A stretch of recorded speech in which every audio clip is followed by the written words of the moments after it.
Hace más de 4000 años, mientras el mundo aún intentaba entender el misterio del cuerpo humano, los egipcios ya estaban experimentando con la vida y la muerte. Entre pirámides, rituales y jeroglíficos, nació una de las primeras medicinas del planeta, una mezcla de ciencia, fe y magia. Hoy vamos a descubrir cómo era una cirugía en el antiguo Egipto y por qué muchas de sus ideas siguen vivas, incluso en los hospitales modernos. Antes de comenzar, asegúrate de suscribirte para seguir descubriendo cómo el pasado sigue latiendo en nuestro presente.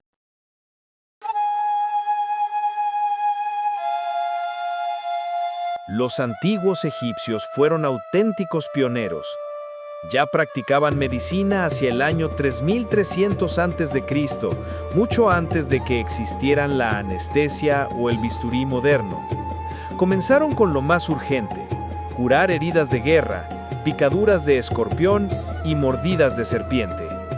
Cada error era una lección, y cada herida una oportunidad de aprender. Con el tiempo, su conocimiento creció.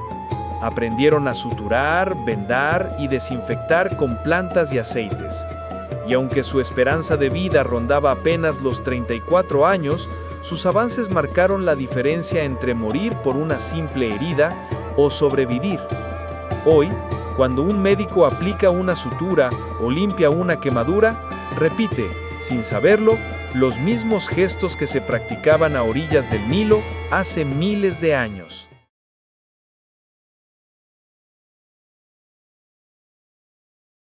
El metal que revolucionó su medicina fue el cobre. Con él fabricaron instrumentos que aún reconoceríamos hoy: pinzas, sierras, cucharas, ganchos, cuchillos y sondas.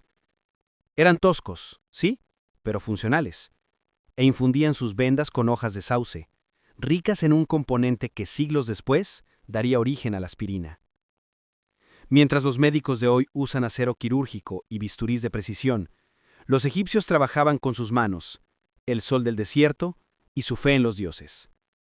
Distintas herramientas, mismo propósito: aliviar el dolor y salvar la vida.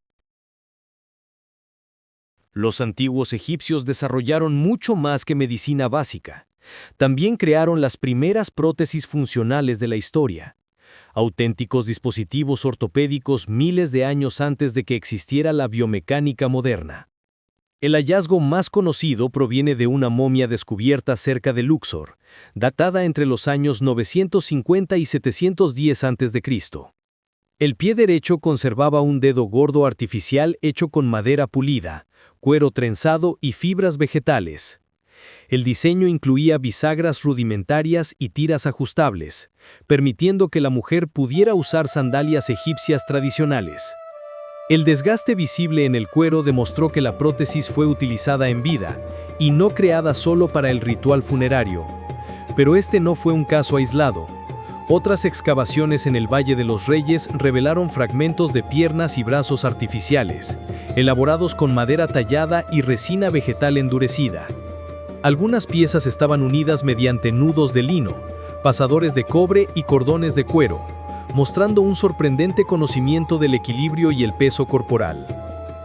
Los materiales eran simples pero ingeniosos: madera de sicomoro, resina de acacia, lino, cera de abeja y pegamentos vegetales. Estos compuestos se calentaban para moldearlos, y luego se fijaban a la extremidad mediante correas o vendas empapadas en aceites.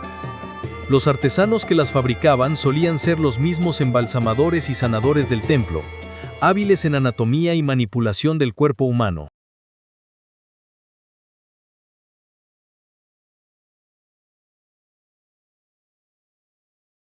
En 1849, Elizabeth Blackwell se convirtió en la primera mujer en obtener un título de doctora en medicina en Estados Unidos.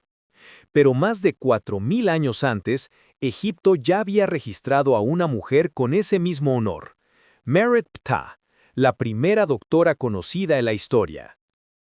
Su nombre aparece grabado en una tumba de Saqqara, junto a jeroglíficos que la identifican como jefa de médicos del Palacio Real. Los arqueólogos creen que vivió hacia el año 2700 a.C., durante la dinastía 2 o 3.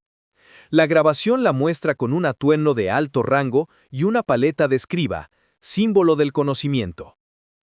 A diferencia de la mayoría de los pueblos de su época, Egipto permitía que las mujeres ocuparan cargos científicos y administrativos, y Meret Ptah es la prueba más antigua de ello.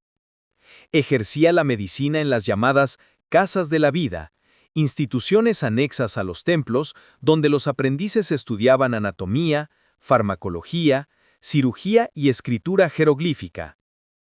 Allí se enseñaba a leer los pulsos, examinar heridas y preparar ungüentos con plantas locales como el higo, la mirra y la acacia.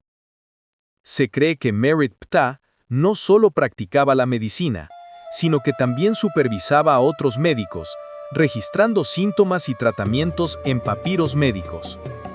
Algunos de estos textos, como el papiro Evers o el papiro Edwin Smith, reflejan un conocimiento sorprendentemente avanzado en diagnóstico y anatomía. Su legado inspiró a otras mujeres egipcias, entre ellas Peseshet, quien siglos después fue reconocida como supervisora de mujeres médicas, y posiblemente enseñó en la misma escuela fundada por Meret Ptah. Estos registros arqueológicos demuestran que, mientras en otras culturas las mujeres eran excluidas de la ciencia, en Egipto podían alcanzar los niveles más altos del conocimiento médico. En una civilización donde la salud estaba tan ligada a lo divino, Meret Ptah se convirtió en un puente entre la medicina y la espiritualidad, marcando el inicio documentado de la profesión médica en la historia humana.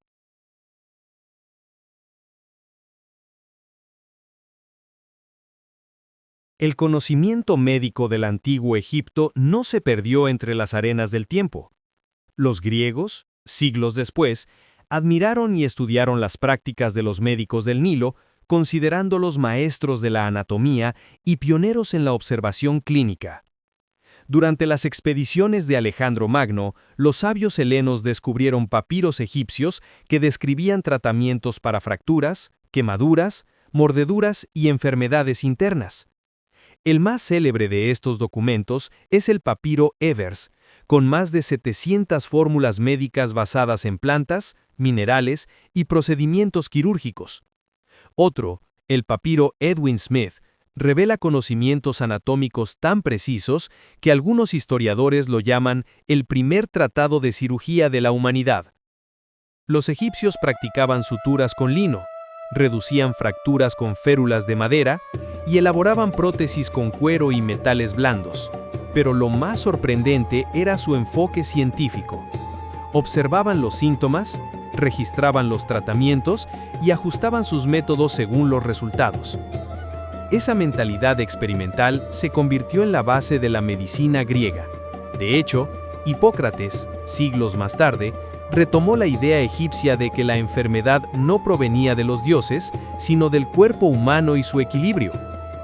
Incluso el juramento hipocrático contiene ecos de las enseñanzas escritas en los templos de Egipto.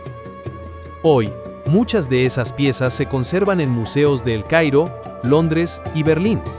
Instrumentos de bronce con marcas de uso, prótesis que aún conservan tejido momificado, y papiros que, tras más de 3 milenios, siguen legibles. Así, Egipto no solo curó cuerpos, sembró la ciencia que siglos después daría origen a la medicina moderna.